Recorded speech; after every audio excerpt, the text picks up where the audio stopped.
No soap. What's more, no other suds, no other washing product known will get your clothes as clean as Tide.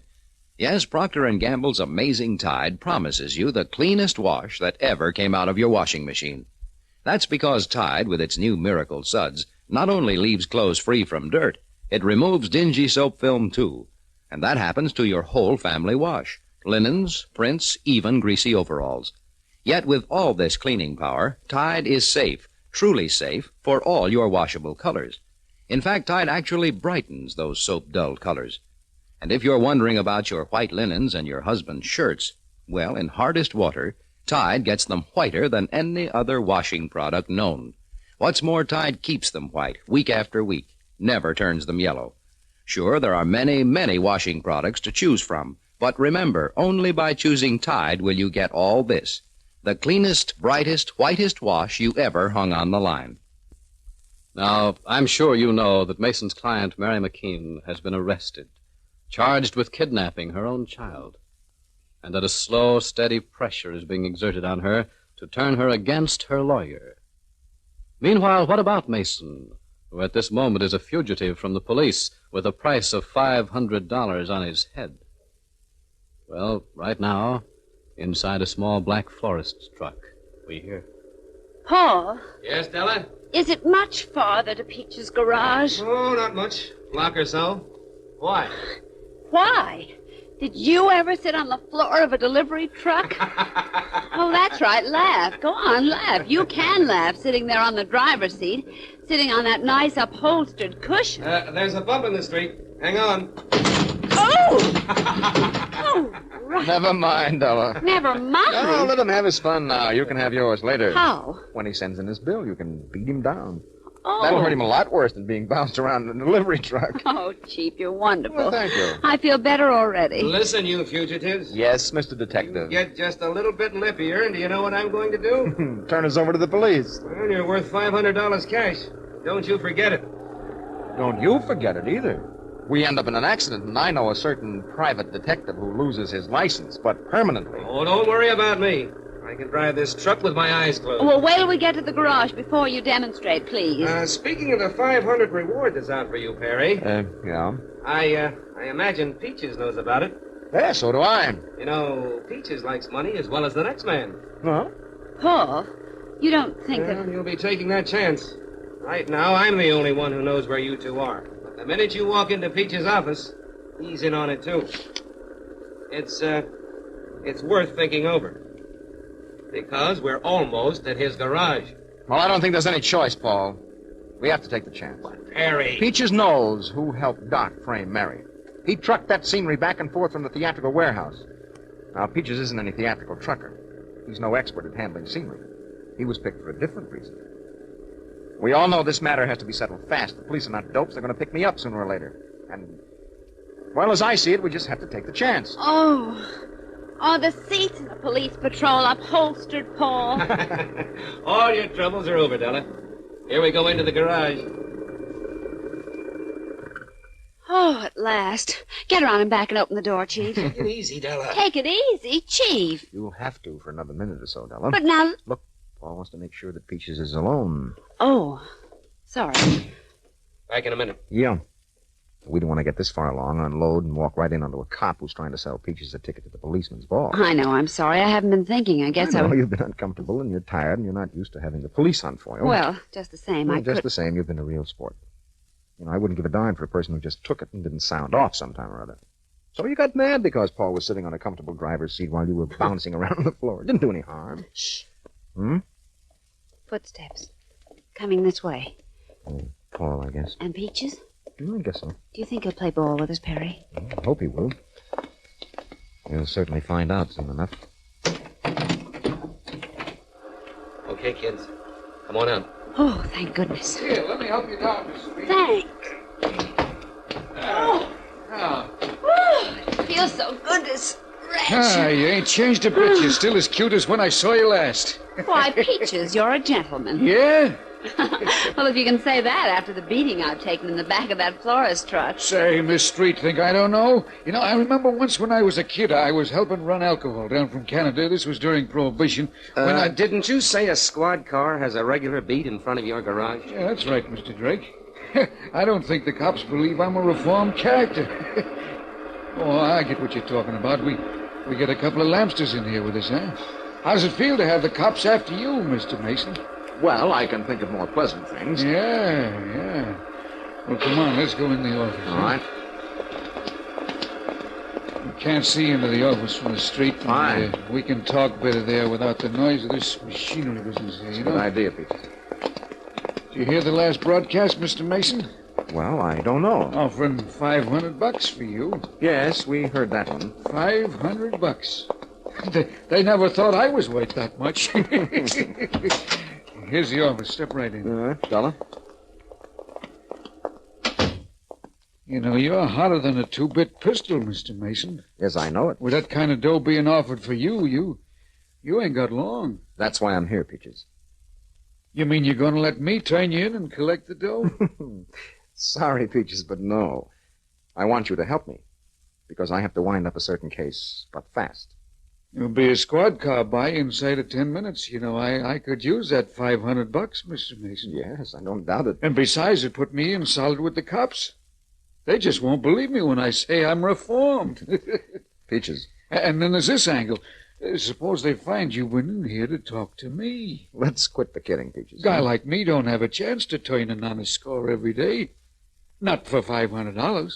Look, are you figuring to turn me in? Well, it's an awful temptation, Mr. Mason. Well, squad car will be by in less than 10 minutes, according to you. Are you going to do it? Well, I'd like to, but you know me, Mr. Mason. You did me a big favor once, and you know I wouldn't rat on a guy who did me a favor. Miss Street, Mr. Drake. Say, they don't know I'm kidding. Oh, why, of course I did. Sure. In a pig's eye you did. They thought I was serious, Mr. Mason. You're the only one who knew I was kidding. I must be getting a bad reputation. Well, we've all been under a strain, Peaches. Well, Miss Street here should have known better. I'm sorry, Peaches, but We're I in guess... quite a rat race, Peaches. Well, now, look, My client is going to be indicted Monday. Yeah? Yeah, for a crime of which he's innocent. Just as innocent as you were when the cops arrested you. So? So, as you pointed out, I'm going to be picked up sooner or later. Uh-huh. Before I'm picked up, if I don't have the McKean case pretty well solved... Murtaugh's going to nail your hide to the barn door. Yeah, he'll do worse than that. He'll see to it that I'm disbarred. Which means that you're going to have to quit being a lawyer. Which means I have to quit being a lawyer. Well, I don't intend to quit being a lawyer, Peaches. So you see, I have to move fast. Well, I can see that all right, Mr. Mason, and, well, okay, I owe you a tab. What do you want me to do? You know those theatrical backgrounds you hauled to a vacant lot? Yeah? Those flats were used to frame my client. They were set up, my client was posed against them after she was doped, and pictures were taken of her. I have to prove those pictures were a frame-up, Peaches. I also have to find a couple of the people who were in on it, or who saw it done. Now, I know that your records show you took those backgrounds to a vacant lot, Peaches. But I also know that no one could take pictures of that nature in full view without getting into trouble with the police. So? Where did you really deliver those backgrounds, Peaches? And to whom? Mr. Mason, Yeah? I want to help you, honest. Well, then go ahead. Oh, wait, Tom. Now, look, I want to help you, but I got my reputation to consider. I get called into deals, you know. Now, what happens to my business if word gets around here that this Peaches guy leaks like a sieve? You see, Mr. Mason, I just can't go around naming names and handing out addresses. You wouldn't expect me to do... On the other hand, Peaches... I don't see any other hand. On the other hand, if we were to do it again... Do what again? Remake those pictures. Not in that vacant lot, but in the building where they were actually taken.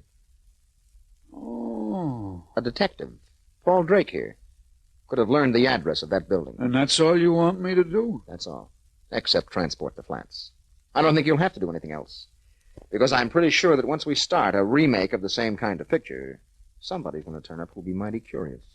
That somebody is all I'll need. I wouldn't have said a word? You wouldn't have said a word. But how do I explain you? Well, you say that I'm the quickie movie producer. You say I'm cashing in on the publicity of the McKean trial, the scandal. It'll hold water, Peaches. It'll hold water. Yeah, I guess it will. Then do we do it? Yeah, Mr. Mason, I don't see why not. When do you want me to pick up those flats and cameras and the rest of them things? As fast as possible, Peaches. As fast as possible. Theatrical backgrounds, cameras, and the rest of the things. What in the world does Perry Mason have in mind? Well, whatever it is, of this we may be sure: the time and the space in which he has to move, in which he must prove himself and Mary McKean innocent, is dwindling, dwindling, dwindling, until... But won't you join us on Monday? Yes, Tide gets clothes cleaner than any soap, but that's not all. Tide also gets clothes cleaner than any other suds, any other kind of washing product known. In short, you can't buy anything that will wash your clothes as clean as Procter & Gamble's Amazing Tide. And I'll tell you why. Tide, with its new miracle suds, not only leaves clothes free from dirt, but removes dingy soap film, too. Yet, with all this amazing cleaning power, Tide is safe. Yes, truly safe for all your washable colors. What's more, Tide actually brightens soap-dull colors. And just listen to what Tide does for white sheets, pillowcases, and shirts.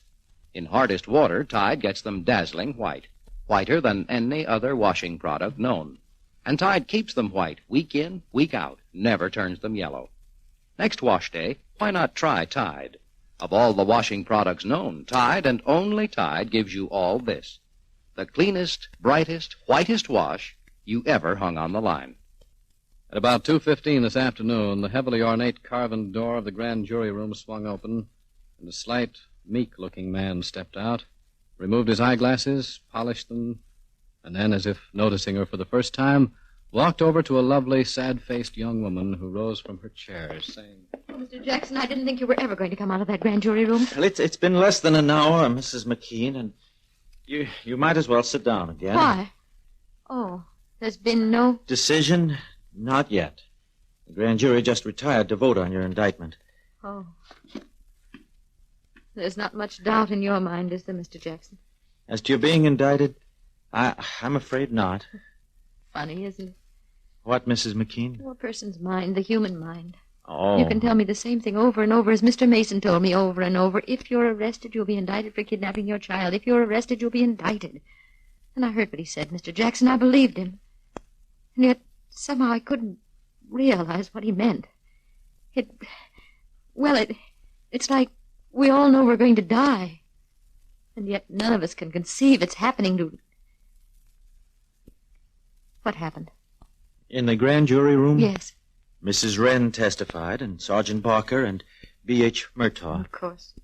They introduced a copy of the court order awarding the custody of David Jr. to Mrs. Wren. It appears Mr. Murtaugh has had himself appointed special prosecutor in your case. Huh? That's bad, isn't it?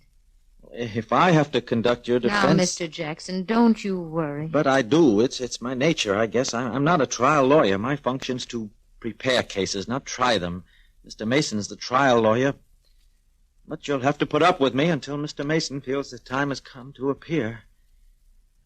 Now, I think I'd better get back in. I want to be on hand when the grand jury does render a decision. Now, if you are indicted... When? Well, then when you are indicted, I shall request that the date of the trial be postponed. I see. Now, you won't mind waiting here alone? Alone? Oh, you mean the guard. I'm sorry about that guard, Mrs. McKean, but they refused to parole you into my custody. You'll have to go back to your cell as soon as the grand jury hands down its ruling. That's all right, Mr. Jackson. You don't write the laws. And too bad that I don't, too. There are a few I could improve on. I'm sure. Well, then you'll excuse me? Of course.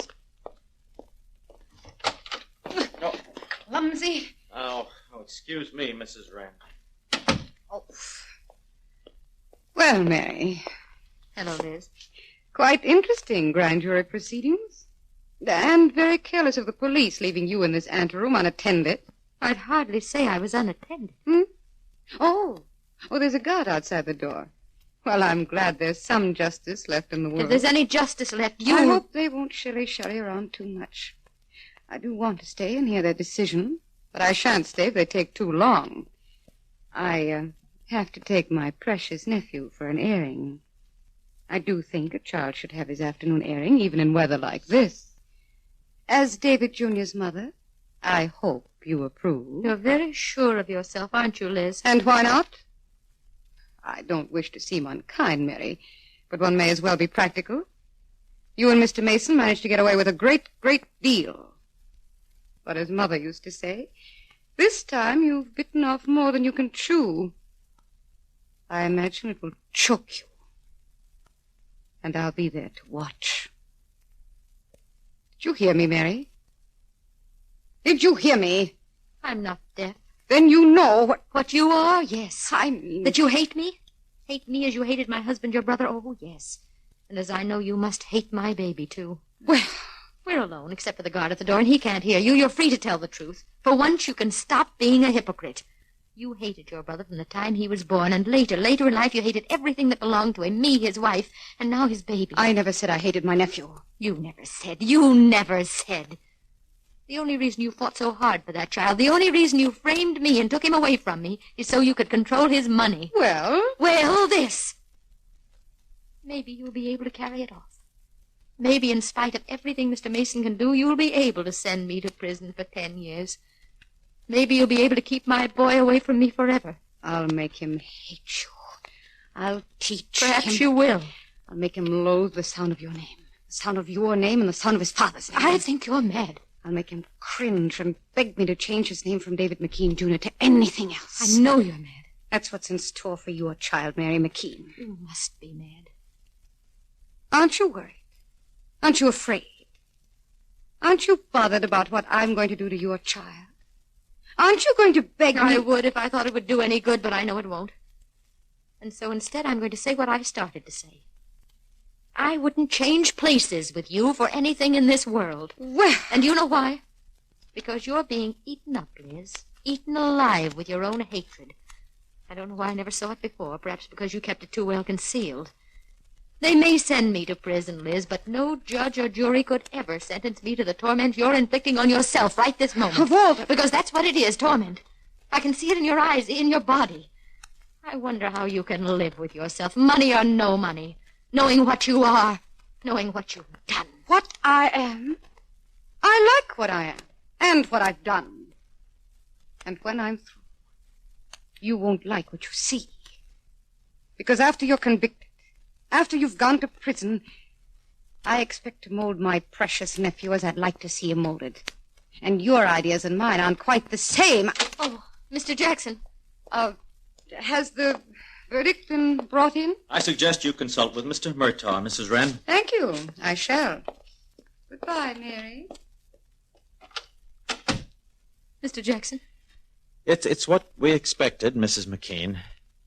An indictment. Yes.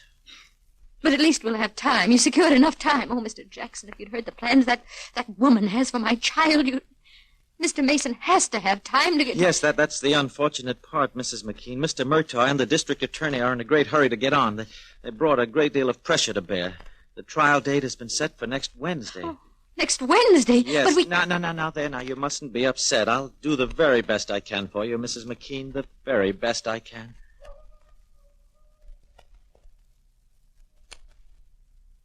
Don't be upset, says Mr. Jackson.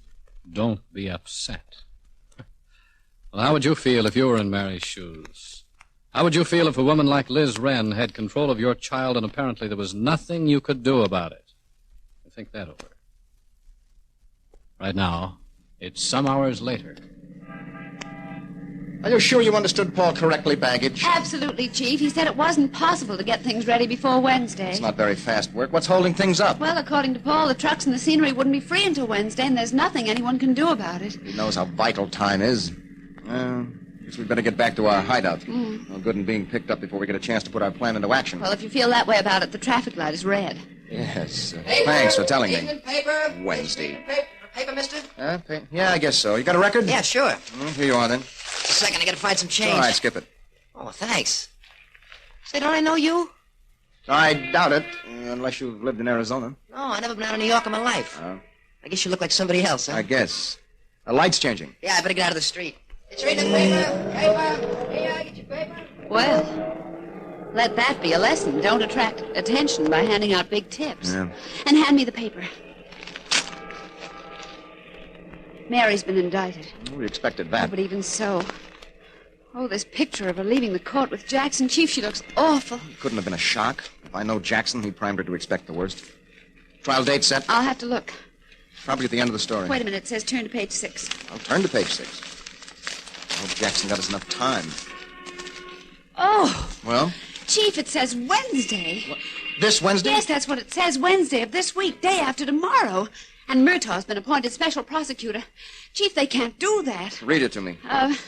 Despite the pleas of Warren Jackson, who asked for a postponement on grounds of insufficient time to prepare his case, Judge Albert upheld the request of Special Prosecutor Murtaugh that the trial be opened on Wednesday of this week. So that's the way they're going to play It it. gives us 2 days. Just 2 days. Jackson will have to start the case, that's all.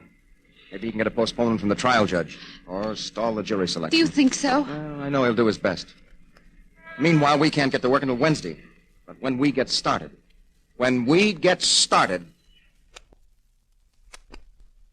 Or should you say, if you get started, Mr. Mason.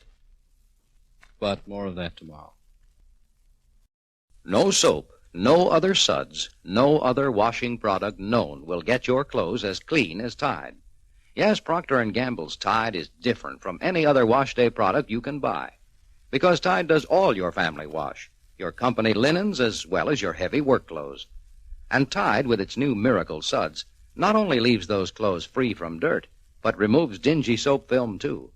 Yet, just think, with all this amazing cleaning power, Tide is safe, truly safe for all your washable colors.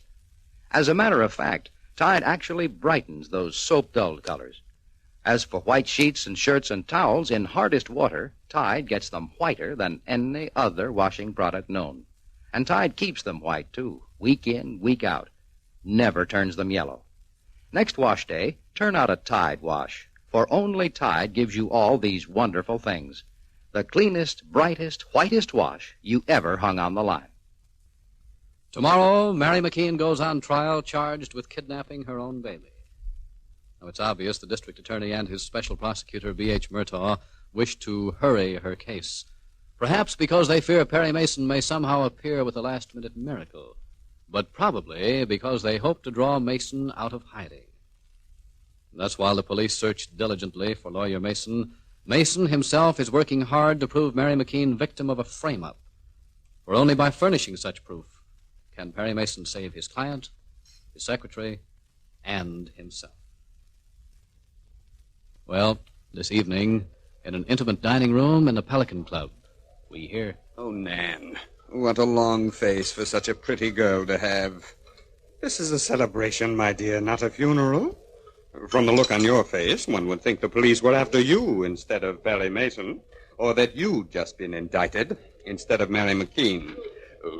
What's the matter? Oh, you always give in to Liz. To me, my love. Yes, to you. There's a perfectly swell orchestra in the big dining room, but where do we eat? Where you can hardly hear the music. I don't like horns blaring at me. Spoils my appetite. You don't like. You don't like. Ladies, I'm known in here. We'll have our fun later, Nan. Well. But right now, here comes the waiter, I With believe. champagne. Yes. Well. Yes, we'll take the champagne now, if you please, Armand. Will you serve it, sir? Champagne? Yes, I think the occasion merits it, Mrs. Wren. Oh, I go for it all the time. I love champagne. I love to hear the cork pop. Yes. You and your chorus girl taste. Lay off me, Liz. You've been picking at me all evening. Gee, doesn't anything ever satisfy you? Here you've got the world by the tail. Have I? Well, Mason's on the run, isn't he? Mary's been indicted. Yes, my dear sister-in-law's been indicted. Your champagne, madame. Thank you. I'll let you know when I need you, Armand. Oui, monsieur. Now, to what shall we drink? As if you didn't know. To Mason's quick arrest? Or to Mrs. McKean's quick conviction, huh? Yes. To my sister-in-law's quick conviction. To a long term in jail for my brother's wife. To getting permanent custody of a child for me. How can you hate anyone the way you do Angel Face, Liz? Hate? Mary? Well, hardly.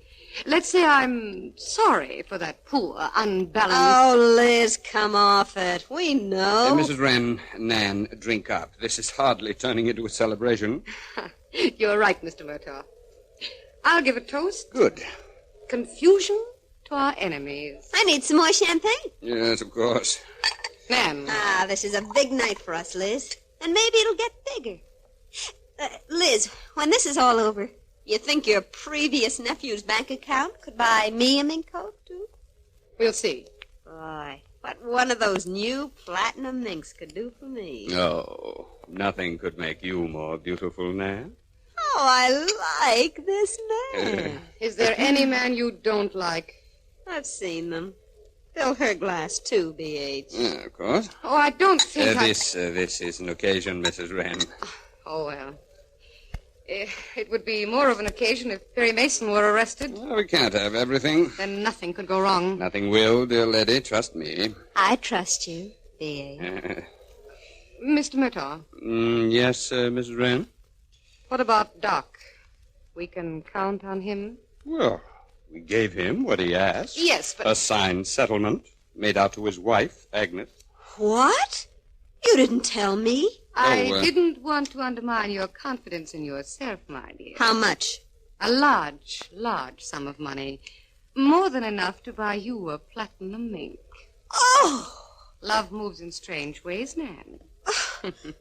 It's a pity you couldn't have heard Doc talk as I did when I visited him in jail. About how much Aggie loved him. About his little white house and garden. Oh, for the love of... Where are you going? To powder my nose. Nan rather fancied herself in love with Doc at one time. Yes, so I gathered. I wonder if you shouldn't have told her the truth. I did. As far as you went, you could have mentioned that the settlement was money to pay me for defending his murder charge, and that the reason it's made out to Agnes is so you won't be able to double-cross him. You're interested in Nan, Mr. Murtaugh. Yes? Would you like me to explain in detail to Nan? Not unless you think it necessary to keep peace in our little family. I'll keep the peace. Nan knows which side her bread is buttered on. I think I will take another glass of champagne, Mr. Murtaugh. Yes, of course, of course. Oh, the bottle's empty. I'll have to... here comes Armand. Have a telephone. Telephone for you, Mr. Murtaugh. Just plug it in, Armand. And will you bring us another bottle of champagne? Just a moment, sir. The phone is already, sir. Thank you. Hello, this is Mr. Murtaugh. Oh, Barker. Yeah? Well, that is good news. Keep on it, Barker. Keep on it and keep me informed. Sergeant Barker with news. About Mason? We may have a real victory celebration after all, Mrs. Wren. What did the sergeant have to say? Mason has been identified by a newsboy. He bought a paper. The boy didn't realize who it was until after Mason had driven away. Driven? It doesn't matter. If you know something of police methods, Mrs. Wren, they'll put a net around that locality, block off all the roads, and close the nets until there is no place for Mason to turn, no room for him to get away. Yes, this is good news, because now it's just a question of time, a very little time. Mrs. Wren, go get Nan, bring her back to the table. This is good news, the best, and let's all be friends. Let's really celebrate. Something wrong with your hamburger, Della? What? Oh, no. Well, then why don't you eat it? Afraid I'm going to turn into a hamburger or an egg sandwich. Oh, I'm sorry it can't be steak and champagne at the Pelican Club baggage, but after this is all over. I know, Chief. It's safer to eat in diners, quick lunch stands. For the past quarter hour, you've been listening to the music of Paul Taubman's trio playing from the Pelican Club. And now we bring you a 5-minute summary of local events. With the trial of Mary McKean accused of kidnapping due to start tomorrow, police have increased their efforts to find the missing conspirators, Perry Mason and Della Street. According to the commissioner, new information has been received by the police department which makes the arrest of this pair a matter of hours. The information is very hush-hush, but it's understood Mason was recognized by a newsboy. When interviewed Perry, the one you gave the big tip to. The commissioner said that a police net has been thrown around one section of this city and that he confidently expected that before too much time had elapsed, Mason and his secretary I've got to get out of here, Perry. I've got to get out of here. All right. Incidentally, Mrs. Elizabeth take care of the meals, boss. Has added a reward of $250 to the $500 already outstanding for information leading to the arrest of... That wasn't a very bright thing to do, Della, running out. I felt trapped. Oh, Chief, I feel sick. Baggage, pull yourself together. But a dragnet. The report said a newsboy. You gave that boy a big tip. Della, there may be a dragnet, but it's a loose one. Now, maybe the boy did recognize me, but he didn't say anything to the police for some time afterward, or they wouldn't be broadcasting that information. Yes, but look. They want to rattle us, make us act conspicuous. If they get a couple of reports about suspicious acting people, then they will tighten that net.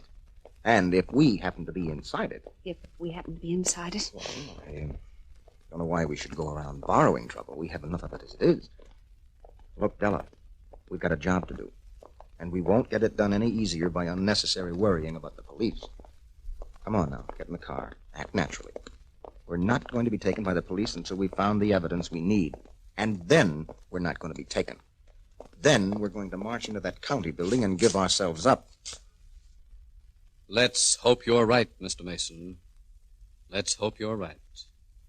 We'll learn more about whether you're right or not tomorrow. Tide gets clothes cleaner than any soap, and then some. Tide gets clothes cleaner than any soap, any other suds, any other washing product known. There's just nothing you can buy that will wash your clothes as clean as Procter & Gamble's Tide. Because Tide, with its amazing new suds, not only leaves clothes free from dirt, but also removes dingy soap film. Yet, with all this remarkable cleaning power, Tide is safe, truly safe for all your washable colors. What's more, Tide actually brightens gay checks and prints, all those soap-dulled colors. And when it comes to white pillowcases, shirts, and sheets, in hardest water, Tide gets them whiter than any other washing product known. And say, Tide keeps them white, too, week after week. Never turns them yellow. Of all the washing products you have to choose from, only Tide gives you this amazing combination. The cleanest, brightest, whitest wash you ever hung on the line. Well, today marks the beginning of the trial of the state versus Mary McKean et al. Last night, Elizabeth Wren, Nan Apthorpe, and lawyer B.H. Murtaugh, who has been appointed special prosecutor, held an elaborate celebration in the best nightclub. Yes, they feel very sure of themselves, very sure things are coming their way, especially after Murtaugh received a phone call saying that Perry Mason had been recognized by a newsboy and that the police had a dragnet out for him. Well, dragnet or no dragnet, Mason must go ahead with his own plans if he's to save his client Mary McKean from prison, if he's to save his own good name and freedom. And so this cold, gray morning, as we join Paul Drake, Mason, and Della outside a condemned apartment building on the west side of the city, we hear... This building, Paul? Yeah, according to Peaches. What's wrong, Chief? It's been condemned. It's boarded up. No one's living in it. No one was living in it when Doc took those pictures, Perry. Peaches was very definite. Well, if this is the place, this is the place. They did all their work in the living room on the ground floor. That one, right in front of you, with the big bay, Peaches drove me out yesterday. Told me everything. I mean, to the scenery layout. But that's as far as Peaches is going to go for us. Well, that's a break, anyway. The hospital flats were set against the rear wall of the living room. Caught the light better that way. We can't put on much of a show with the light we'll get on a day like this, Paul. Well, we won't depend on the weather, Della. No? Mm-mm. I made arrangements to run a cable to the next-door apartment building. Peaches says that's how it was done in the first place. Well, good for you, Paul. That'll cause talk. In the right places, I hope. Yeah, and it'll give us plenty of light, too. Oh, you want to go into the building now? Yeah, in a minute. 9:30. Mary goes on trial in half an hour. Della, let's stick to one thing at a time. Say, what are you doing at that window, Perry? I just wanted to see if people might notice what was going on from the street. And? Yeah, they can, especially if floodlights are used inside. We'll use plenty. The whole neighborhood will think we're nuts. Fine, since everybody thinks movie people are crazy. Anyway, oh, Della, you're going to be the leading lady in this opus. Me? Mm-hmm. You resemble Mary enough to fool the casual observer. In fact, I'm hoping we'll hand at least one casual observer a good shock. Well, if... Now, you've got a young and handsome operative who can do for Jim Randall, Paul? Yep. Picked him out already. Good. Hear that, Della? Young and handsome. Aren't you interested? Well, no harm mixing business with pleasure, I hope to say. Oh, now, baggage. Come on. Cheer up. Paul, the equipment all lined up? You bet. We've got enough cameras and sound stuff to make people think we're doing another Gone with the Wind. Of course, I won't guarantee everything will work or that my boys will know how to work it. But they've been briefed on how to put up a convincing bluff. Well, that'll do. And you won't need to worry about a man in the bunch, even if there is a $750 reward out for you. Well, I'm relieved. Incidentally, what was that stuff on the radio about you two? Police dragnet. Arrest expected soon and stuff. No, just routine. That newsboy business wasn't routine. I think a newsboy did recognize Perry. Okay, so he recognized me. But before they can close that dragnet tight enough, we'll get this done. Well, I hope you're right, Perry. The report was unusually positive. And with Mary's trial getting underway, well, they sure didn't lose any time, did they? Somebody brought a little pressure to bear. Murtaugh. Say, how do you like him getting himself appointed special prosecutor? He's a good lawyer. He is. I just hope that Jackson can stall him long enough for us to dig out this information. Because if that case gets past the jury selection stage, Jackson won't have any more chance than a snowball on a hot stove. In other words, we'd better get moving. Yes, indeed. Now, let's go inside the building before the crew arrives, Paul. Okay with me. You get in through here. Hey there, you! What, Chief, it's a policeman. Here goes my license. Your license? Here go our necks. Oh, Chief. Take it easy now, Della. Don't lose your head and watch what you say. You going to bluff it out? Well, I'm certainly going to make a try. What's the trouble, officer? I want to know what you folks are doing around this condemned building. There have been 2 complaints already. Oh? About you acting suspicious. Well, who made these complaints, officer? That's neither here nor there. No, I suppose it's not. Well, as it happens, we're planning to take some movies using this building as a background. Yeah? May I introduce Mr. Tyler, our producer? My name is Patterson. I'm the director, and this is our star, Miss Stone. Glad to meet you. Here are the permits. Apparently you weren't on this beat last spring when our company was making a picture. Wait a minute. Sure, I remember. Are you the same outfit? Well, we're part of it. And you're going to make another movie? No, same one. These are retakes. Certain scenes wouldn't pass the censors. Oh, I get it. Where's your cameras and stuff? Well, we're waiting for them now. We hope to get set up this afternoon, start shooting at once. Well, don't look like you'll have a very good day. Well, we'll have floodlights, and we'll be inside the building. Weather won't stop us. Maybe you remember the people from our company who were here before. Can't say I do. I had enough on my hands keeping the street clear. I hope you're not going to have a mob of people peeking through the windows. Well, you know how it is, officer. People are always interested in the movies. Well, of course, I'll have to report this. Tyler, you know something? The officer here might be just the man we're looking for. Us? Yes. To play the part of the policeman. Oh, yeah, sure. The policeman. Say, I bet he could. Yeah. Who? Me? Well, it's only a small part. He comes into the scene at the end, says a few lines, and then we cut. Oh, I never done any acting. We don't have to. Just be yourself. I'm a great believer in realism. I guess I could show some of those hams how a real cop acts. Well, now you're catching on. Give the wife and kids a boot to see me on the screen, too. Well, suppose you talk it over with her and let us know, huh? I'll do that. Well, I guess I better get back on my beat. Oh, by the way. Yes? What's the name of this picture? We're calling it Framed. Good title. Oh, yeah. Well, see you later, Mr. Patterson. You bet. Well, for a movie star, you're mighty silent, Della. You never opened your mouth. I couldn't. My teeth were chattering so. Well, you weren't the only one, Della. I thought we were dead ducks. Especially when I pulled out our permits. Say, if he'd looked at the papers I held out. Well, the point is he didn't. We'll have him in our hair from now on. Yes, but somehow I think he'll neglect to make any reports of it. If he makes a report, he won't be able to act. Oh. Well, Paul, what do you think has happened? Where are Peaches and the backgrounds and the equipment? We're going to put on a show. I'd like to start putting on a show. Meanwhile, back in the courtroom, Liz Wren and Nan Apthorpe make their way through the crowd. Gee, Liz, will you look at this courtroom? I knew we should have come earlier. We'll never find seats. Did Mr. Murtaugh tell you? He's saving us a couple. Oh, well, then let's get down front. Hey, let us through, will you? No need to be unpleasant, my lovely. Excuse us, please. Liz, don't sit down. Let's go over and say hello to Mary. It's only polite. You know, you're really a dreadful person. Me? But if you wish. Be careful what you say. Remember all these people. Don't worry about me. Well, Mary. Hello, Nan. And Liz.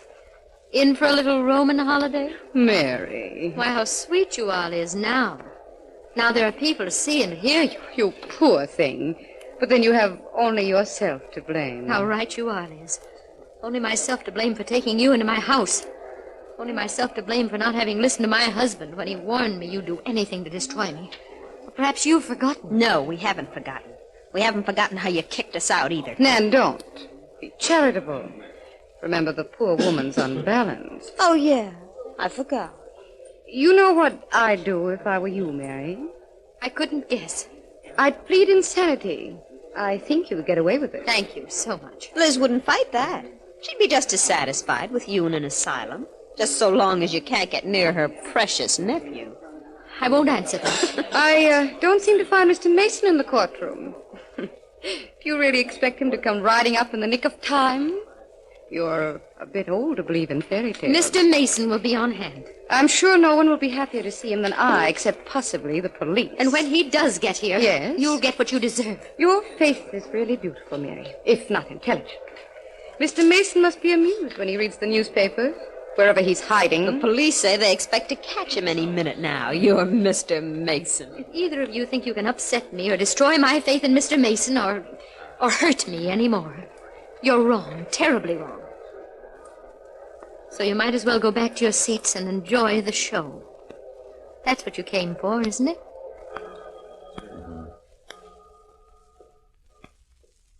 In just 1 minute, the judge is due to enter, and the trial of Mary McKean is slated to begin. And meanwhile, Perry Mason is... Oh, but won't you join us tomorrow? Yes, Tide gets clothes cleaner than any soap. And if you think that's an amazing promise, just listen to this. Tide gets clothes cleaner than any soap, any other suds, any other washing product known. You see, Procter & Gamble's Tide, with its new miracle suds, not only leaves clothes free from dirt, it removes dingy soap film, too. And, lady, Tide does that for all your clothes. Your company linens, your pretty prints, yes, and your grimy work shirts and greasy overalls, too. Yet, with all this remarkable cleaning power, Tide is safe, truly safe for all your washable colors. What's more, Tide actually brightens soap-dulled colors. And white things? Why, in hardest water, Tide gets sheets and pillowcases absolutely gleaming, whiter than any other washing product known. Tide keeps them white, too, week after week. Tide and only Tide gives you all this, the cleanest, brightest, whitest wash you ever hung on the line. It's only a moment after the close of yesterday's episode. Inside an empty apartment building on the west side, Perry Mason walks up and down, impatiently waiting the arrival of Peaches, the trucker, with a load of movie scenery and equipment. Impatiently because, well, does Mason know that every passing moment increases the chance of his being recognized and arrested. Impatiently because every tick of the clock increases his chance of failure. We're going to join Perry and Ella and Paul Drake in just a moment. But first, let's join the crowd in Judge Albert Dallow's courtroom and learn what's to happen to Mary McKean, who, with her lawyer, Perry Mason, has been indicted, charged with kidnapping Mary's own child, David Jr. In the case of the People versus Mary McKean et al., charged with kidnapping. Ready for the prosecution? Ready, Your Honor. Ready for the defense? No, Your Honor, the defense is not ready. Perhaps you'd better explain, Mr. Jackson. Yes, sir, yes, gladly. Now, as you know, Your Honor, Mrs. McKean was indicted just 2 days ago. 2 days is not a sufficient time in which to prepare a case. Did you ask the presiding judge to give you more time? I did, Your Honor. Your request was denied? Yes, sir. On what ground? May it please the court, I think I can answer that question. Yes, Mr. Murtaugh. I assisted the district attorney's office in presenting the evidence which led to the indictment of Mary McKean et al. Yes, Mr. Murtaugh. Now, the fact is, Your Honor, this is a peculiar case. Some months ago, charges were leveled and proved in court against Mrs. McKean. Charges of such nature as to cause the court to remove Mrs. McKean's child from its mother's care, place it in the custody of the next of kin, Mrs. Elizabeth Wren. We know this, Mr. Murtaugh. Yes, of course, Your Honor. And now, in the matter of the present kidnapping charge, there would be no prosecution for kidnap if Mrs. McKean were wrongfully convicted by the first court. I say if, Your Honor. Obviously, she was guilty. Because the Mason office has been working in vain to uncover evidence to disprove those charges. Now, sir, we felt, and the presiding judge felt, that since Mr. Mason has had weeks and weeks in which to prepare, no hardship could be done by waiting just... I understand the point, Mr. Murtaugh. Thank you, Your Honor. Mr. Jackson? Yes, sir. Would you like to answer? Yes, sir, if I may speak frankly. Please do. Well, then, it is quite true that Mr. Mason has been working in Mrs. McKean's behalf. In fact, it was through this work that he was able to assist the Homicide Bureau in capturing that notorious murderer, Doc Keegan. Oh, wait a minute, wait. In the first place, Keegan hasn't even gone to trial, and in the second, mention of his name in these proceedings is irrelevant and immaterial. Mr. Murtaugh, no jury has been selected. I'm merely trying to decide whether or not to postpone that selection. Yes, Your Honor. Go ahead, Mr. Jackson. Yes, thank you. Now, sir, it happens my work for Mr. Mason is more a matter of research than collaboration. Well, whatever evidence he may have collected, well, whatever plans he may have made for the defense of Mrs. McKean are unknown to me. Therefore, in preparing my case, I must start from the beginning, without the benefit of any facts which may have come into his possession before his disappearance. You mean before he ran out on his client rather than face arrest? If you please, Mr. Murtaugh. Your Honor, Perry Mason is just as much on trial as Mary McKean. More so. And I submit that neither he nor anyone connected with his office is entitled to the smallest bit of consideration. Mr. Jackson, for whom I have the utmost respect, has admitted Perry Mason had ample time in which to prove the court proceedings against Mary McKean irregular, if they had been irregular. He, together with his secretary and his client, Mary McKean, have been indicted for kidnapping a child which they could not obtain by legal means, hoping against hope that Please bear in mind, Mr. Murtaugh, you are speaking of an indictment. There has been no conviction. Oh, yes, I stand corrected, Your Honor. However, Mr. Mason and his secretary have chosen to disappear. The fact that Mr. Jackson happens to be unprepared is unfortunate, but we feel it has no bearing. If Mr. Mason alone knows the facts, let him come into this court and defend his client as an honorable attorney should do. Meanwhile, if Mr. Jackson wishes to plead his client guilty, I certainly do not. Well, the point I'm trying to make is we are not here either to prove or disprove the charges relative to Mrs. McKean's being a fit mother for her own child. That case was settled months ago. Your Honor, Mr. Murtaugh himself has said that if those charges could be disproven, the case for the prosecution would collapse. If, Mr. Jackson, if... He very well knows that it is only by showing the nature of the woman into whose custody a small child was given, the fact that Elizabeth Wren gave that baby into the keeping of a man now in jail awaiting trial for murder... Mr. Jackson, please. This sounds to me more like a summation at the end of a case than a discussion as to whether or not a trial should be allowed to proceed. Your Honor, it's all very clear that Mr. Jackson is doing his best to stall. For what purpose, Mr. Murtaugh? Why, to give Perry Mason a last chance to get off that tightrope he's walking.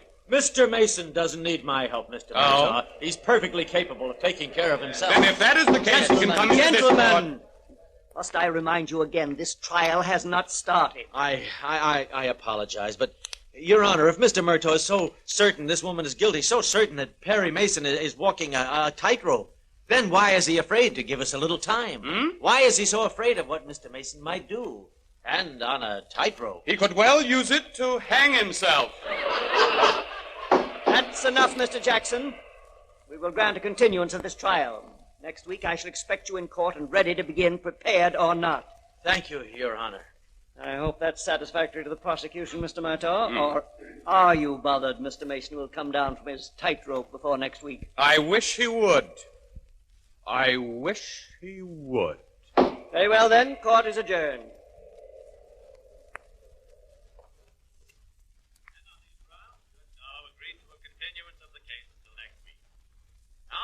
Turn off the portal, will you, Dillon? Yes, sure. Watching out of that window isn't going to bring Peaches any sooner. No? Or Paul either. Well, at least you have to hand it to Jackson. He used his head. He got a continuance until next week. Oh. So we have that much more time. It's a fat lot of good it'll do if Peaches doesn't show up with the equipment. Harry, he said he said would. he'd be here before 11. With the backgrounds, the camera, and the men Paul trained to use them. It's 11:30 now. No trucks, no Well, men, maybe he no... was delayed at the warehouse. Maybe he had trouble getting that much movie equipment together. It was all arranged, Ella. All Peaches had to do was pick it up. Okay, I'll relax.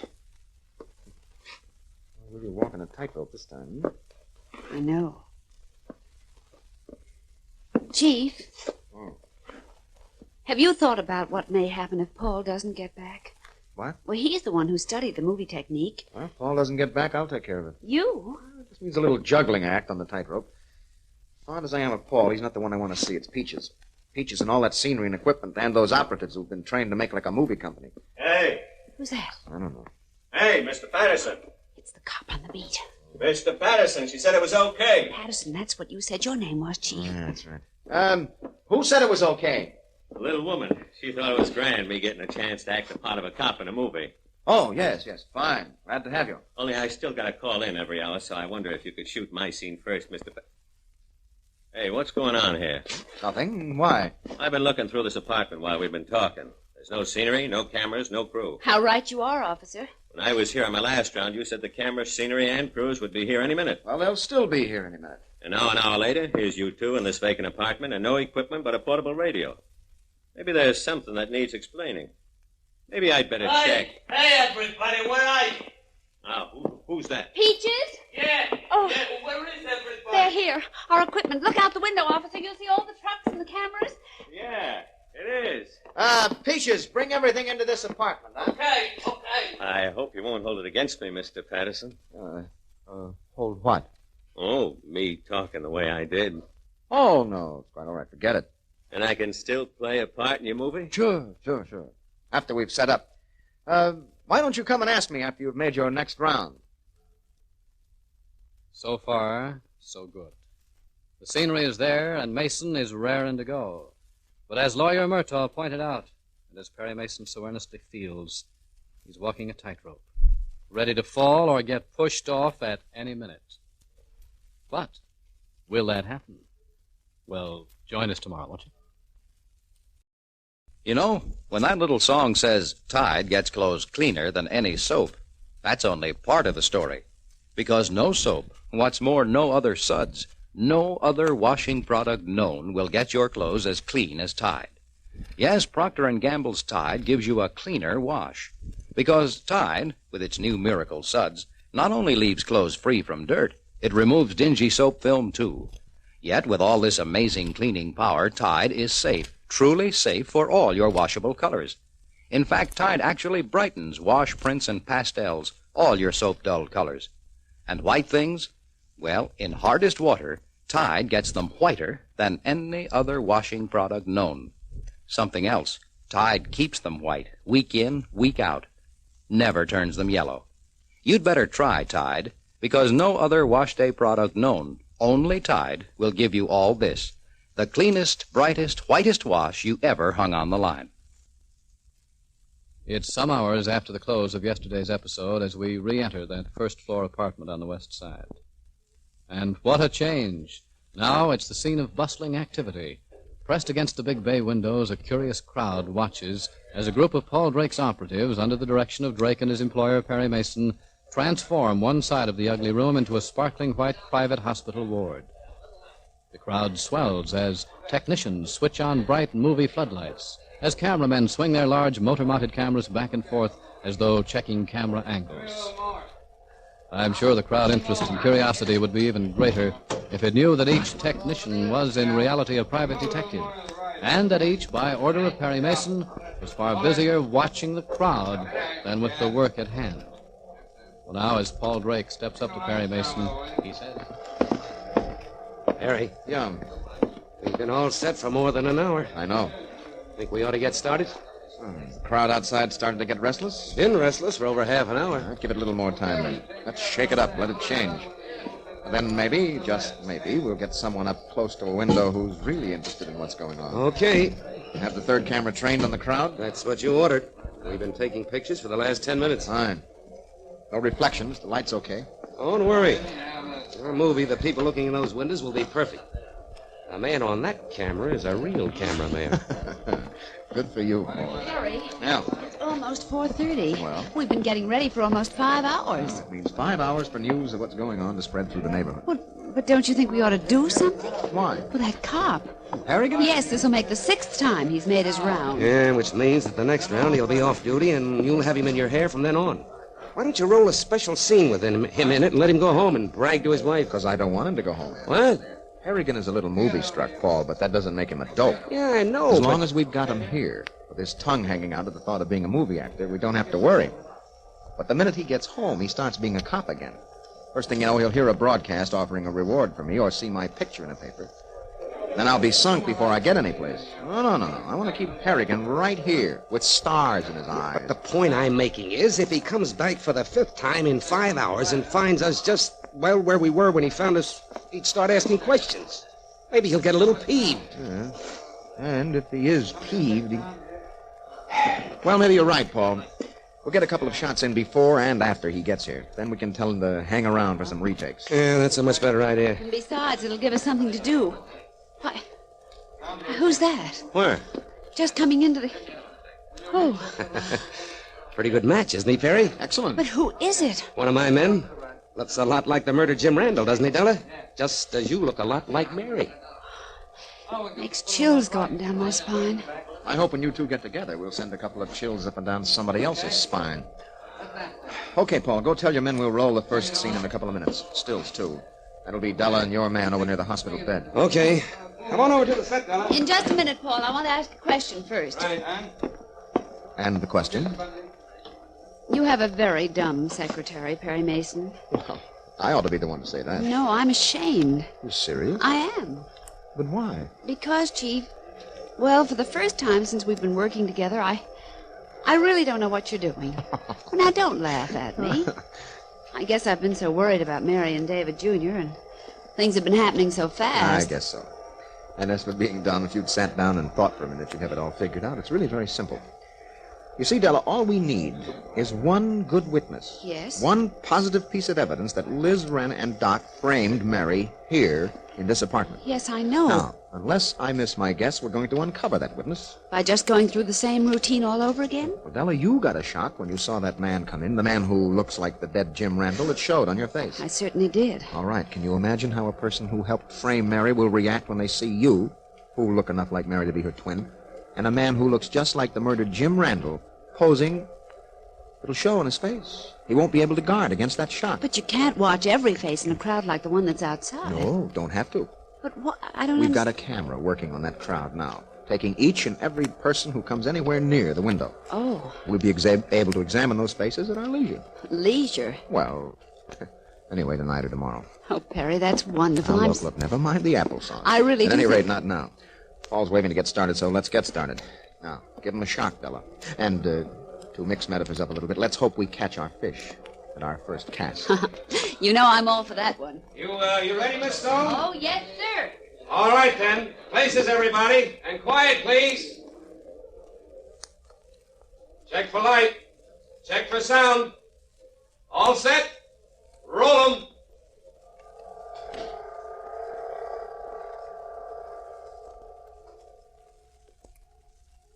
And thus, while the lights flare and while dummy cameras record the action taking place on the hospital set, a third camera, not a dummy, faithfully records the faces and reactions of those watching Perry Mason's mock play. Meanwhile, in the office of Sid Samarino's Roomba Palace, we hear... Yeah? It's that mouthpiece again, Sid. Huh? Murtagh. Oh. Okay, put 'em on. Getting kind of chummy with mouthpieces, ain't you, Sid? Never mind about that. He's an important guy. Put 'em on. Okay, Sid. Only I thought in this business... Look.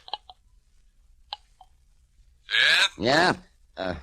Yeah? What's on your mind, Mr. Murtaugh? I just thought I'd call you up, past the time of day. Yeah? It's been a long time since we've talked, Sid. I don't have much to do with lawyers, Mr. Murtaugh. Yeah, I know. With, lawyers or law. I got enough to do looking after my rumba palace. Yeah, I guess that's right. Sid, Yeah? I may want you to do me a favor.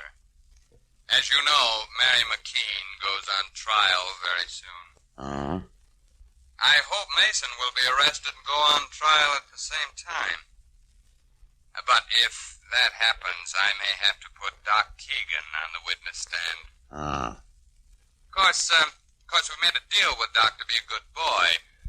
But in case he takes it into his head to kick over the traces, Yeah? I'll want you to give Mrs. Wren an alibi. Me? Yeah, Sid. Sid, you met my client? Once. She came to my joint to ask me to put her in touch with Doc.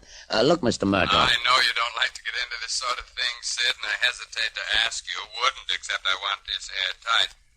But, Sid, I'll have to insist that you do as I ask. Insist? Mm-hmm. I know who meets in that little back room of yours, Sid. Oh. I know what's planned back there and how much jewelry was lifted in the last robbery.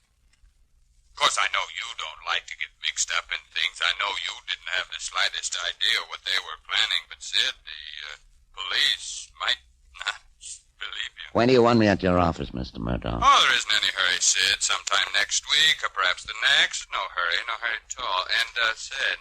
Yeah? I may never call you into the courtroom.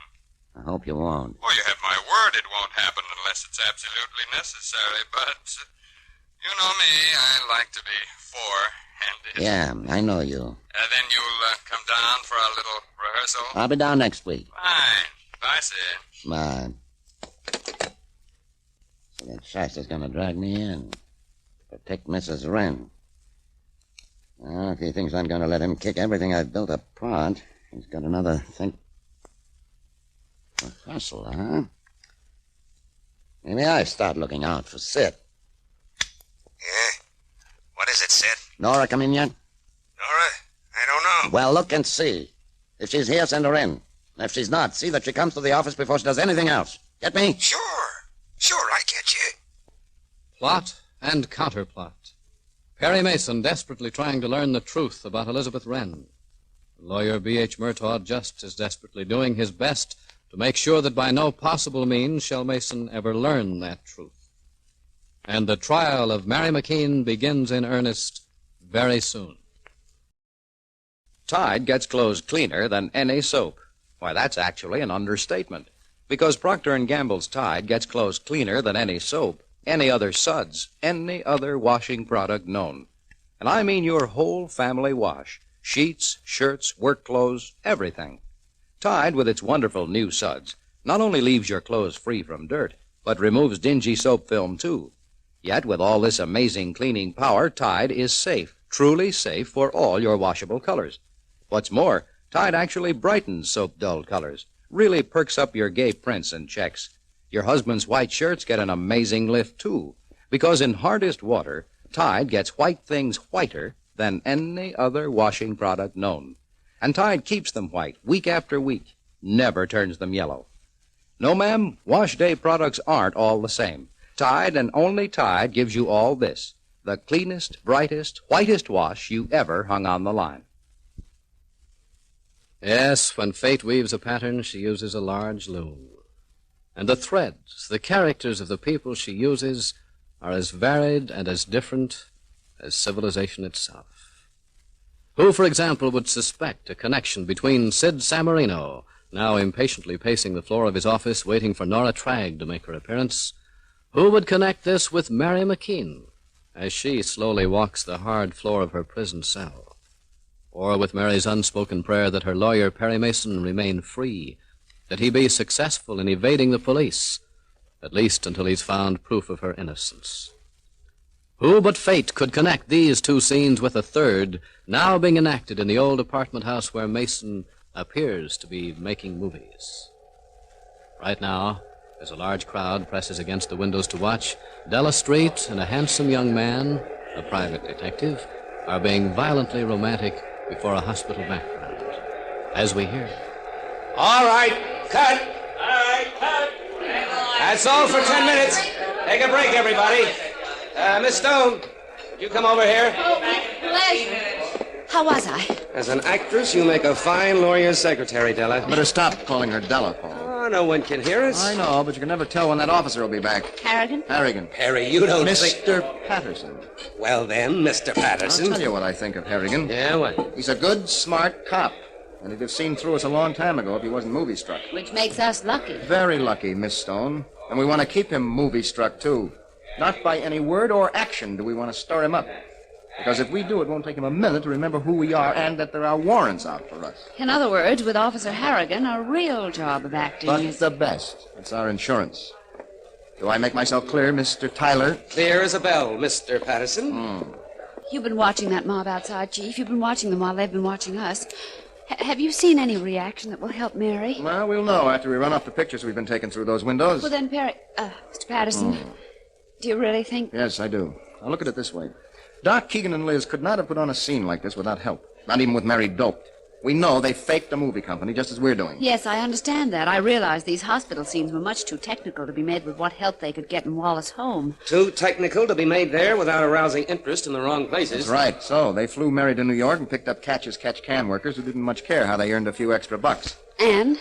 Well, those people read the papers. They know Mary's behind the 8-ball. They know she's in jail on a kidnap charge. All right. Now, suppose one of them takes a look through our window and sees a woman who appears to be Mary, you, in exactly the same scene. Wouldn't your mouth drop open? Wouldn't you get worried and wonder what was up? Especially when all the time you thought you were in the clear? Wouldn't you try to insure yourself against trouble by nosing around, trying to find out what was happening? Yes, I guess I would. It's no wonder you're such a good lawyer. Praise, I guess. While you two admire each other, I think I'll get set for the next series of pictures. Okay. It's a lucky thing you didn't go in for crime. Oh, why?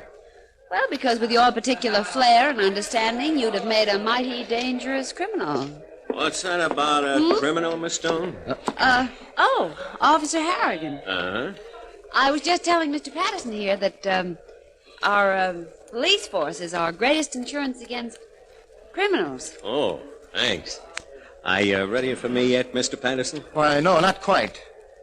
Look, this wouldn't be a gag. A gag? In what way, officer? The old runaround. You were on the level about asking me to play a part? Of course, it just hasn't come up yet. I'd hate to be making a fool of myself in front of my family. After bragging I was going to be in pictures. And speaking of pictures, you've got me stumped, Miss Stone. I know your face, know I've seen it, but I can't place the name of any of your pictures. Well, there've been so many, I guess You're going to laugh, but I seem to place your picture in a newspaper. Why, Well, the officers probably saw your picture when those jewels were stolen. Oh, yes, that must be it. Jewels?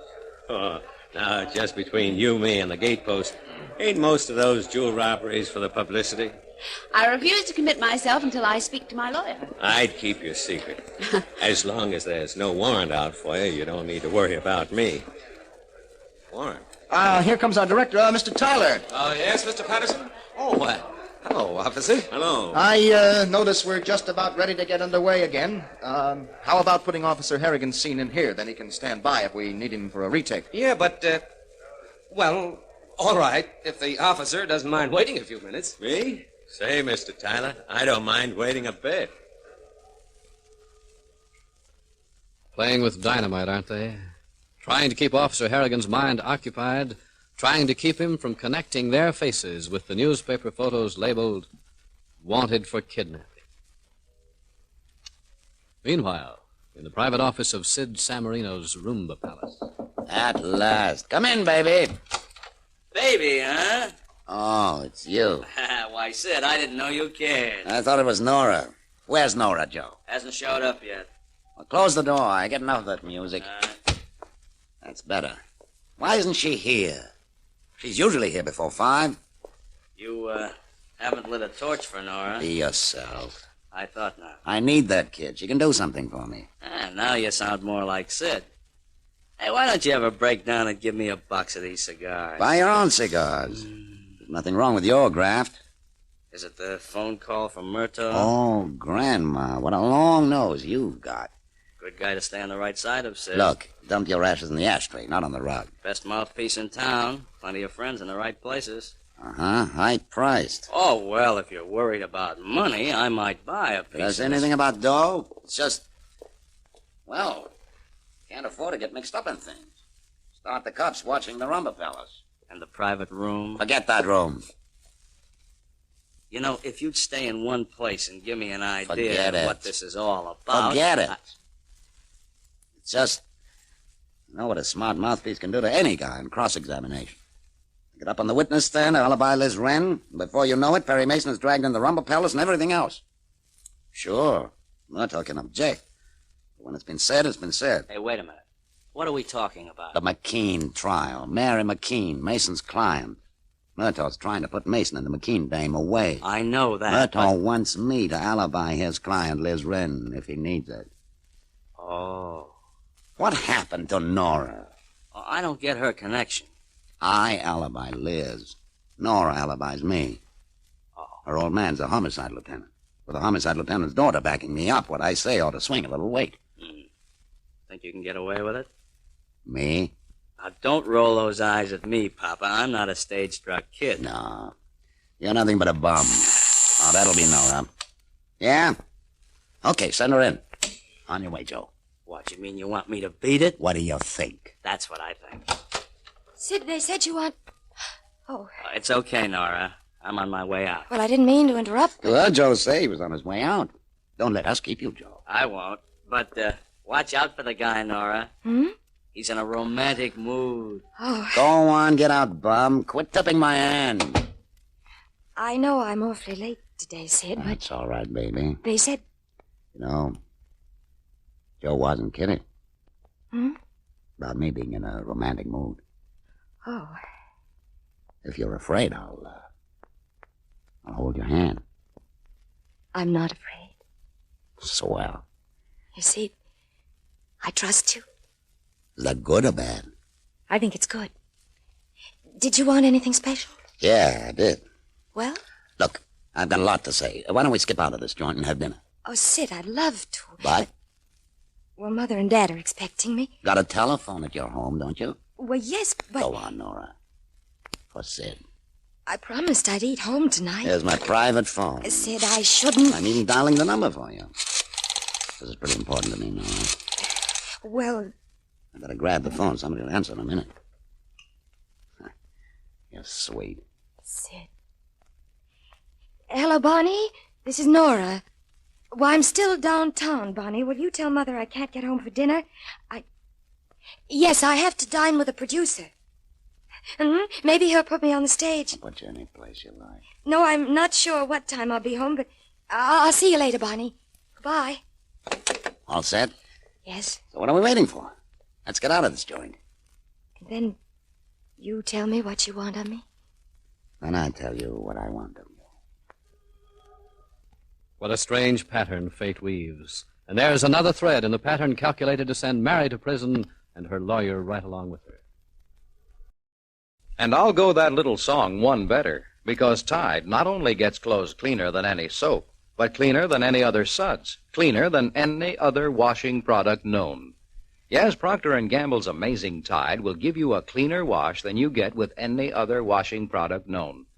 That's because Tide, with its wonderful new suds, not only leaves clothes free from dirt, but removes dingy soap film, too. Yet, with all this amazing cleaning power, Tide is safe, truly safe for all your washable colors. What's more, Tide brightens your soap-dulled colors, your gay checks and prints. And white things?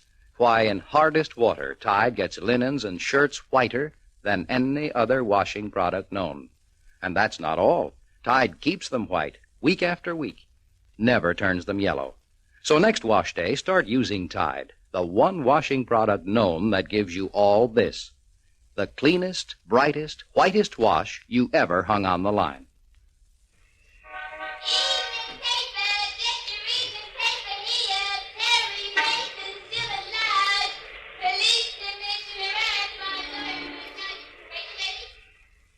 It's just a little while after the close of yesterday's episode. We're standing on the sidewalk in front of New York's Smart Pelican Club as a long, sleek convertible pulls up to the entrance. You know who that is getting out? That's Nora Tragg, Homicide Lieutenant Tragg's daughter. And she's with Sid Samarino, proprietor of Sid's Roomba Palace. You can just bet we're going to see what that pair's so lovey-dovey about, and in just a minute, too. But first, let's see how Perry Mason and Della are doing. As we join them in the first-floor apartment on the west side, the room is still bright with movie floodlights. Crowds of people still press their faces against the window to watch the spectacle, while in the shadow, resting between takes, sit the fugitive lawyer and his secretary. And now Paul Drake, private detective, comes up, saying, You know, Perry, I'd almost as soon go to jail as keep on trying to teach that cop to act. Well, does this mean you don't think much of Officer Harrigan's talents? If you mean, do I think that cop can act, the answer is a violent no. Fine. The less there is to work with, then the more there is to do. Oh, but Perry, well, he's a good cop. Paul, if he ever takes his mind off being a movie actor and starts to think, we're sunk. To put it quite delicately, he'll march Della and me straight off to the clink. It isn't funny, Perry. We haven't got a lot of time before Mary's trial resumes. I know. And we've just got... No emotion, Della. Not till you get before the cameras, anyway. Okay. But when I think of Mary in jail and Liz Wren... Oh, the things that happen in this world. Shouldn't happen to a dog. You're so right, Paul. While we're taking this break, Perry, how about my going outside, circulating with the crowd? Never can tell what I might pick up. All right, you go ahead, Paul, but don't stay long. And don't forget Officer Harrigan. Oh, as if I could. Better blow your nose, Della. I'm all right. Your eyes are full of tears. Well... There. Sorry, Chief, but I can't help thinking of Mary in that cell or Liz Wren. She's got the baby again. And she's so sure of herself. And we just haven't gotten anywhere. You want Officer Harrigan to start wondering what this is all about? No, I'm all right. Harry, do you really think we'll be able to walk into the court when it reconvenes, prove that Mary was framed, prove that we... Now, wait a minute. This isn't a real movie. This is life. I know. Even after the film that we've been taking through those windows is developed. Even if there is someone in the crowd outside who looks shocked. Yes. We still have to find him. Talk to him. Get the truth out of him. Say, Mr. Patterson. Yeah? Perry, I've got a kid I think you should talk to. What? A boy. A nice, bright 14-year-old boy. A kid with a little cheap camera. And he wants to know if he can take some pictures, like he did last time. I said I'd ask. Well, Mr. Producer, can he take some pictures like he took last time? Can he? Get the lead out of your feet, Paul. Show the young artist in, but fast. Meanwhile, on the small, crowded dance floor of the Pelican Club, we hear... You dance like an angel, Nora. That's because of the training I had in your rumba palace. Yeah? Yeah. Sid, Yeah? you took me out to tell me something. That's right. To ask me something. I did. Well, don't you think you've kept me in suspense long enough? No, not near long enough. Oh. Besides, maybe I've changed my mind. Oh, Sid. And then again, maybe I haven't. Wait till we get to the table after this dance. Then I'll let you in on the secret. All right. And that's now. Yep, baby, now. Hey, I just noticed you haven't touched your dinner. Oh, I guess I'm too thrilled to eat. Imagine having dinner in the famous Pelican Club. Meaning a cop's daughter like you? Homicide lieutenants like Dad don't bring their daughters to the Pelican Club. And you're a famous actress, you'll even have breakfast here. Let me hold your chair. Thank you. All set? Mm-hmm. Look, baby, I got a question. Yes? What happens to the career if you fall in love? Oh, let's not talk about that, Sid. You've thought of it? Yes. But But what? the man I love might be married. You fallen for a married man? Oh, I didn't say I had. I only meant a girl can't always get married just because she happens to be in love. You finish your steak. Just because I'm not hungry. I'm not hungry either. Give me your hand, Nora. But... Come on. Say, is this what's got you worried? The wedding ring I always wear? I shouldn't go out with you. You've never talked about them. But I've seen those pictures of your wife and You children. mean the ones on my desk? Don't laugh. I'm so ashamed. You don't have to be. My sister's a good-looking woman, isn't she? Cute kids, too. They call me Uncle Sid. One of them's named after me, the baby. Uncle Sid, your sister. But I thought... I know, but I want people to think. That's why I keep these pictures on my desk. That's why I wear this ring. But... That's right. Take a mouthful. This food's good. Unlike the rumba palace. But you mean you're not married? Haven't been for years. Why? I don't You see... eat, I'll talk. Okay? Okay. I don't want to hand myself any bouquets, but When a guy's running a joint like the Rumba Palace and he's got 50 pretty girls hanging around, well, he needs a little protection. This ring, that picture, the best protection I could get. But now all of a sudden, I don't guess I want any protection. Now, keep on eating, baby. Oh, I don't want any more. Can't let you starve. I won't. If you did, Yes? I'm talking like a school kid. Are you? Yeah. Well, I feel swell. I like it. 10 years younger. Almost as young as you. You'll come to the house and meet Dad and Mother, Sid. Not yet, kid. I can't right now. But I will, later. After a little business is settled. Look, you know why I asked you out with me tonight? Well, you said you'd tell me, but you haven't. I'm nuts about you. Oh. That's nothing to cry about. Like I used to say when I was a kid, put out your hand, close your eyes, and I'll give you something to make you wise. You're a fool. Now, go on, close your eyes and... Not that hand, the left one. Like this? Yeah. Now you can look. Sid, a ring. A diamond ring. An engagement ring. Would you like to be engaged to me, Nora? Oh, yes. I can't kiss you here, but I'll make up for it later. I better take it off, though, before we get back to the Rumba Palace. Take it off? Why? Because we can't let the whole world know about us yet. I'm in a little jam. Oh, not much, and I'll get out, but until I do, well, put that ring on a ribbon and wear it around your neck or whatever it is girls do. What kind of a jam, Sid? It's nothing. Can I help? Nah. Because you know I'd do anything. Anything in the world for you. Maybe I'll hold you to that one of these days. Anytime, Sid.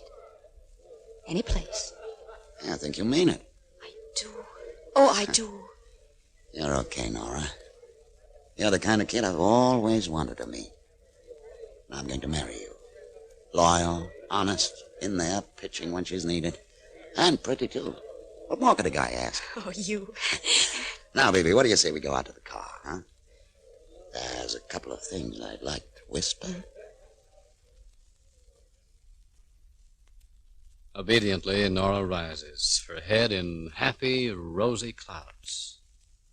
Behind her, his eyes cold and calculating, marches Sid Samarino, to whom Nora has just become secretly engaged. Sid smiles. So, B.H. Murtaugh may want him on the stand, eh? May want him to give Elizabeth Wren an alibi for the time when Mary McKean was framed. Well, if that time should ever come, Sid will have someone to back up his story now.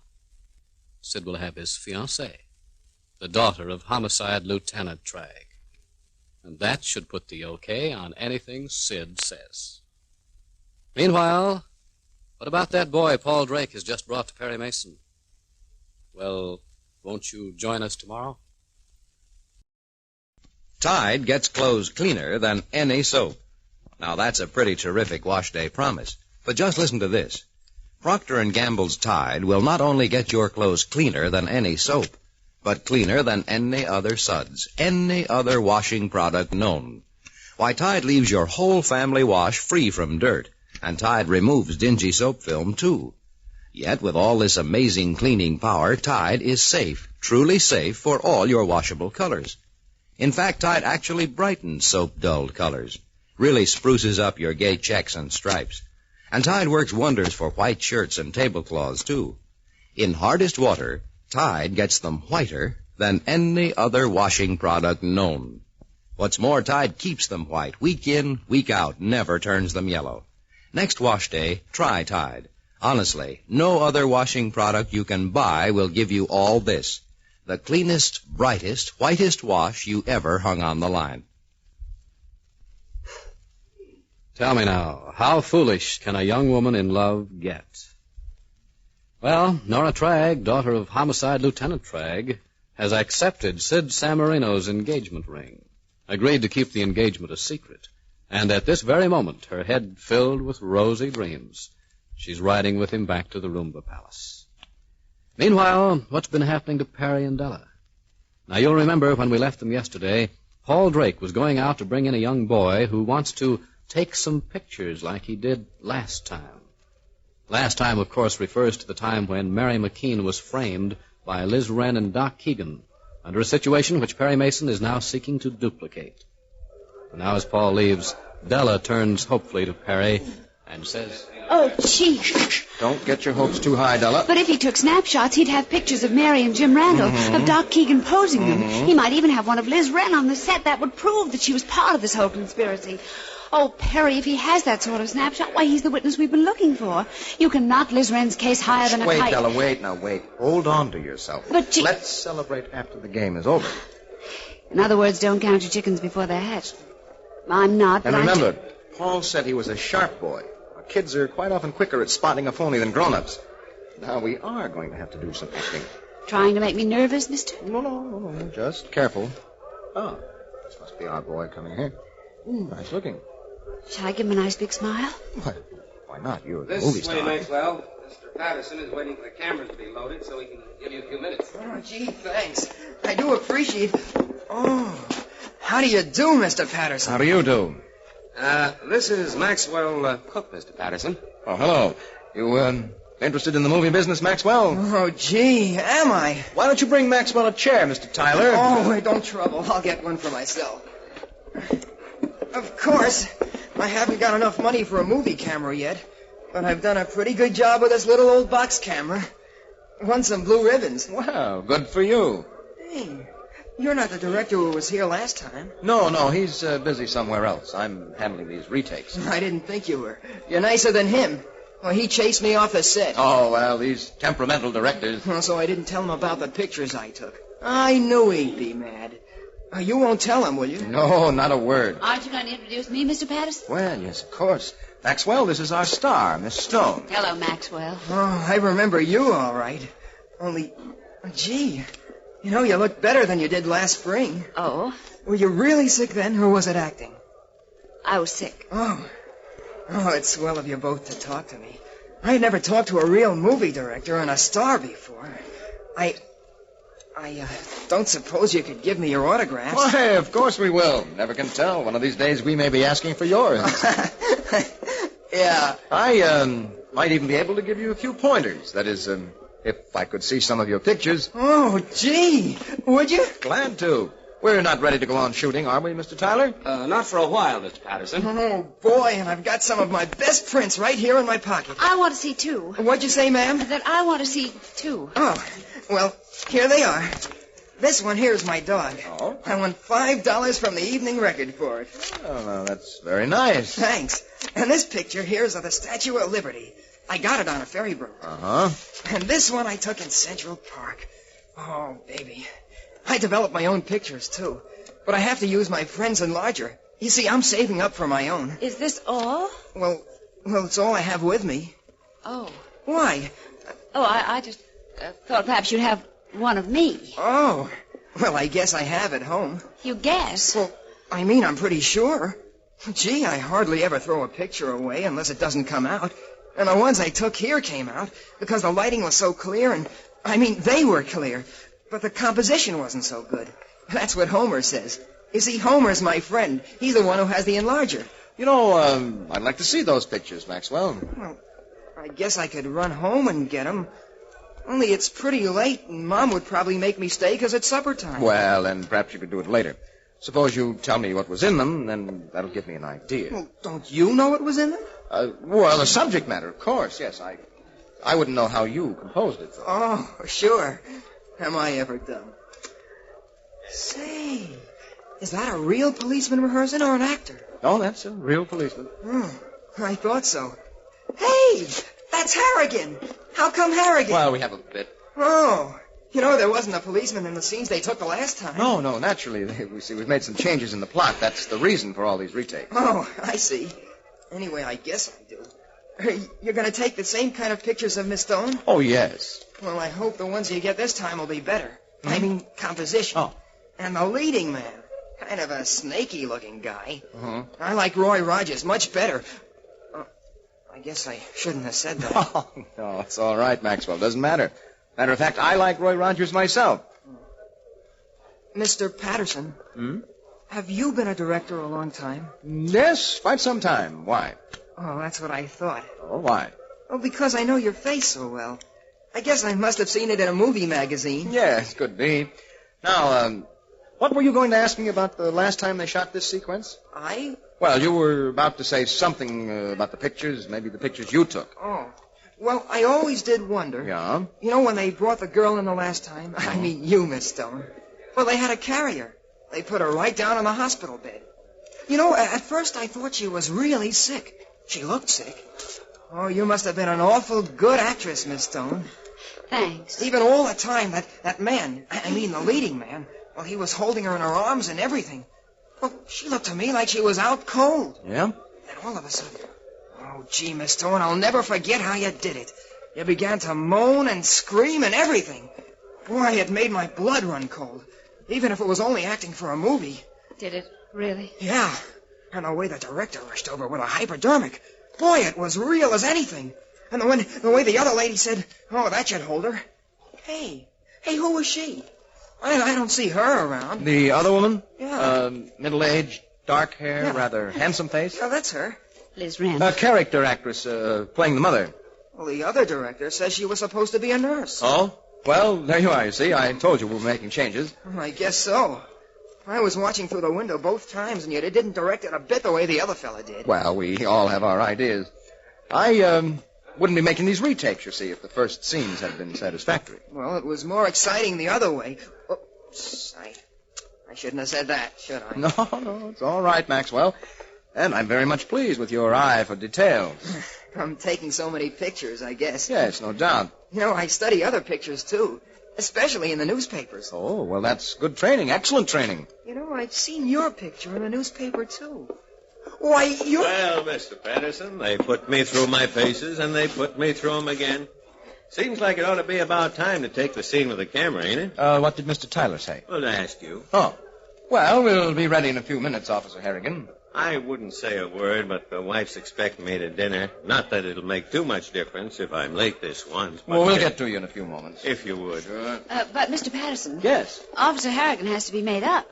Oh, yes, that's right. Mr. Tyler. Yes, Mr. Patterson? How about having Officer Harrigan here made up? Right away. You hear that, Officer Harrigan? I did, thanks. Well, if it isn't young Max Cook with his mouth open. Oh, hello, Officer Harrigan. Close your mouth, Max. And don't be staring at Mr. Patterson like he was a ghost. He's a famous movie director, I know, but... That's it. He's not. What? I just saw his face in the light. We'll shoot the scene right now, Officer Harrigan, so... And he's not a director at all. You'd better go home to dinner. Yes, Max, do. Before Mr. Patterson... But I tell you, he isn't Patterson, and he's not a director. I know who he is. I saw his picture in a paper. I just didn't remember it at first. Why, he's a lawyer. He's Perry Mason, the lawyer everybody's looking for. Gee, can't you see it, Officer Harrigan? That's Perry Mason. And so the one thing Perry Mason feared and hoped would not happen has happened. He's been recognized before he's had a chance to establish his client's and his own innocence. Well, be with us tomorrow, won't you? It sounds amazing, but it's true. No soap will get your clothes as clean as Procter & Gamble's Amazing Tide. And that goes for other suds, too. In fact, Tide gets clothes cleaner than any other washing product known. Tide works miracles for all your family wash. Linens, work clothes, everything. Tide, with its sensational new suds, leaves all your clothes free from dirt. And Tide removes dingy soap film, too. Yet, with all this amazing cleaning power, Tide is safe, truly safe, for all your washable colors. In fact, Tide actually brightens those soap-dulled colors. And white things? Well, in hardest water, Tide gets shirts and sheets dazzling white. Whiter than any other washing product known. Tide keeps them white, too, week after week, never turns them yellow. Yes, of all the wash day products known, only Tide gives you this wonderful combination. The cleanest, brightest, whitest wash you ever hung on the line. Have all Perry Mason's efforts been for nothing? In attempting to prove that Mary McKean was tricked, that her baby had been wrongfully taken from her, is Mason instead to find himself discredited, disbarred, Perhaps even jailed for kidnapping? Right now, it looks very much that way. For as we join them shortly after the close of yesterday's episode, we find Perry and Della in the back seat of a police car, under arrest, headed for the police station. Beside them, Officer Harrigan casts an occasional and unfriendly glance in their direction. Both Mason and Della have been silent, and Della keeps her face turned towards the window to hide the tears of disappointment in her eyes. But now, Mason breaks the silence. You know, officer, I think I owe you an apology. Skip it. Believe me, I wouldn't have taken you in if it hadn't been absolutely necessary. Look, I'm not sore. You had your laugh on me. Now I get my laugh on you. Turnaround's fair play. I've been trying to learn how an innocent woman was framed. If you'd recognized me right off, you'd have spoiled my chances. I had to keep you too busy to ask embarrassing questions. I couldn't take that chance. Sure.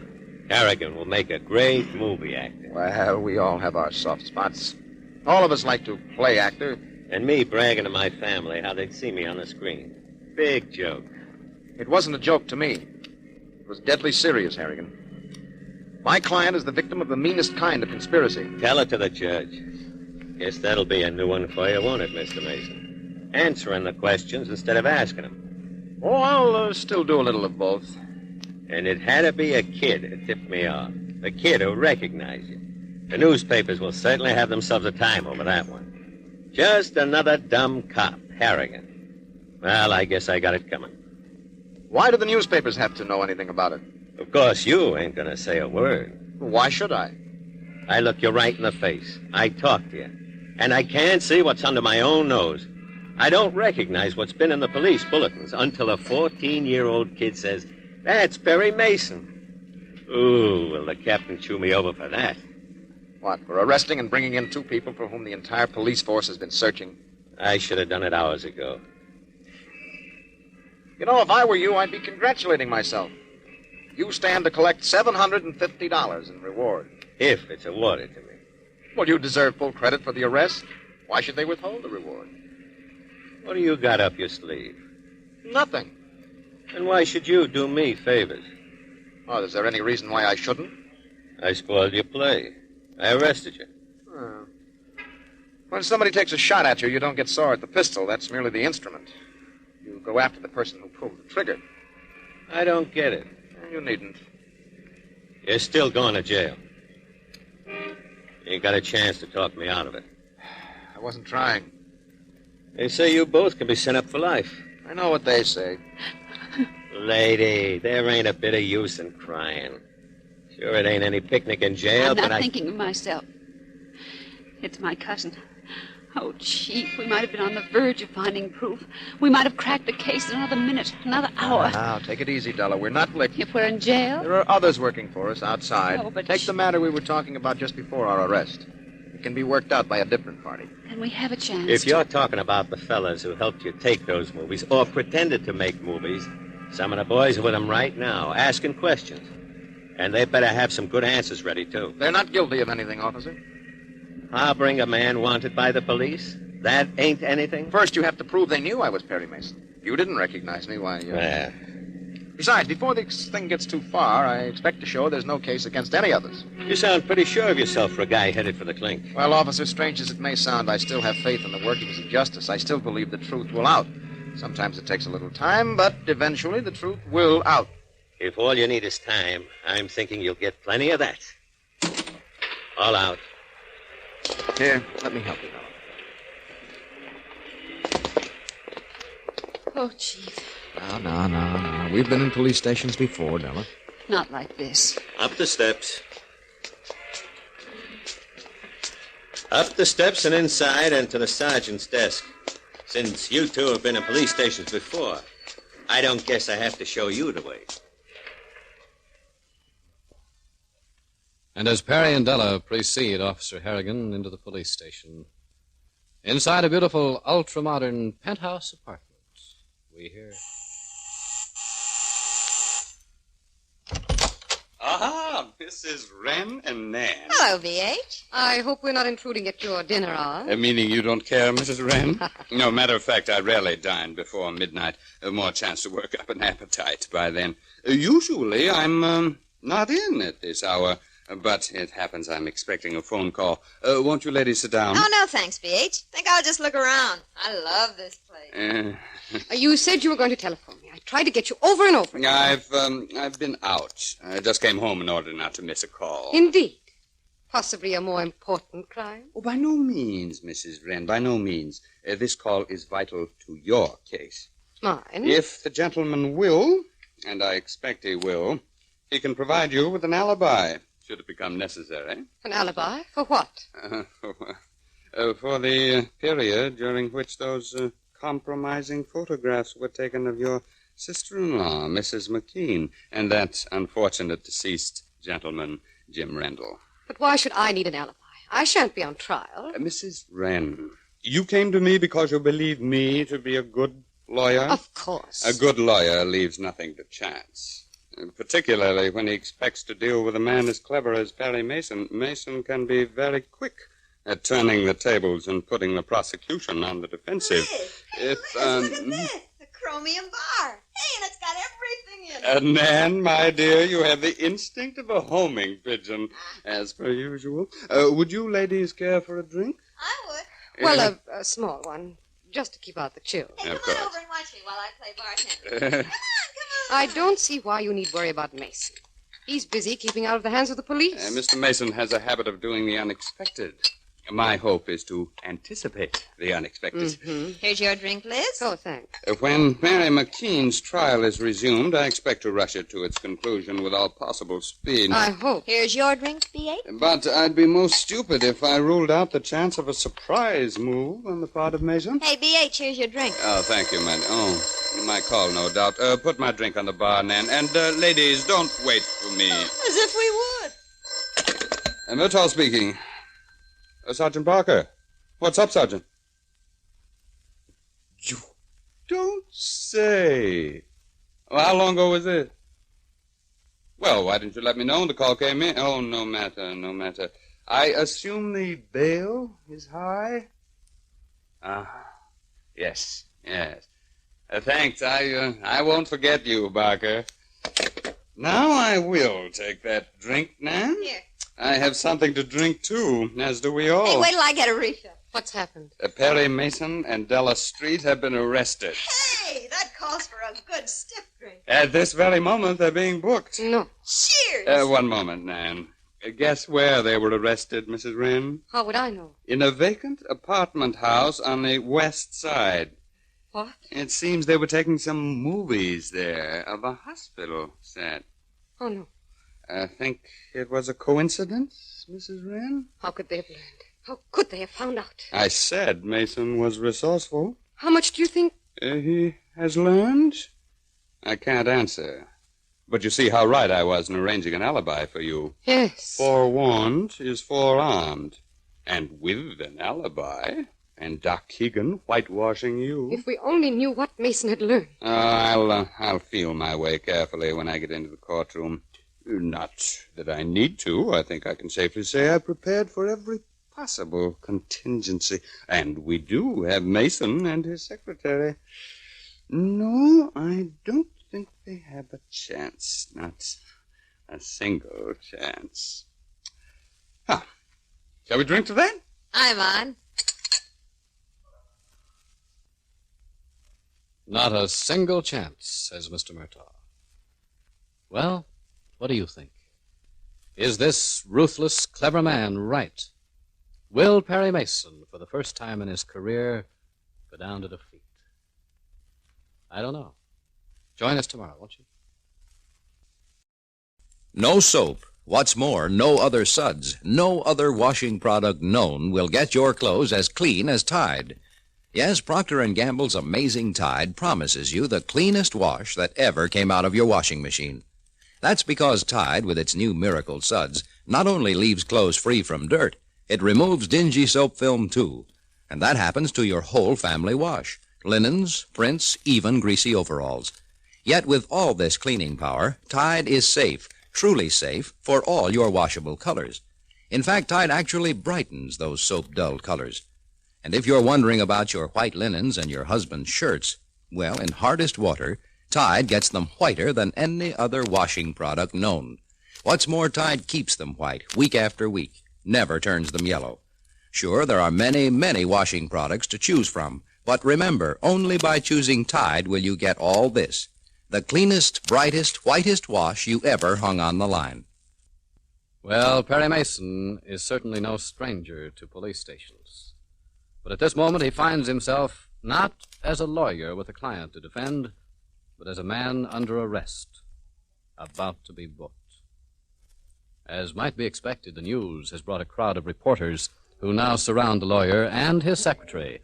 Yes, Della is there too, her face white, but otherwise giving no sign of emotion. Mason himself smiles at the reporters as he says, Well, you folks didn't lose any time getting over here. Sergeant Barker didn't lose any time inviting us. Barker? He didn't make the arrest. Always like to do the press a favor, Mr. Mason. I tipped them off as soon as the call came in. Oh.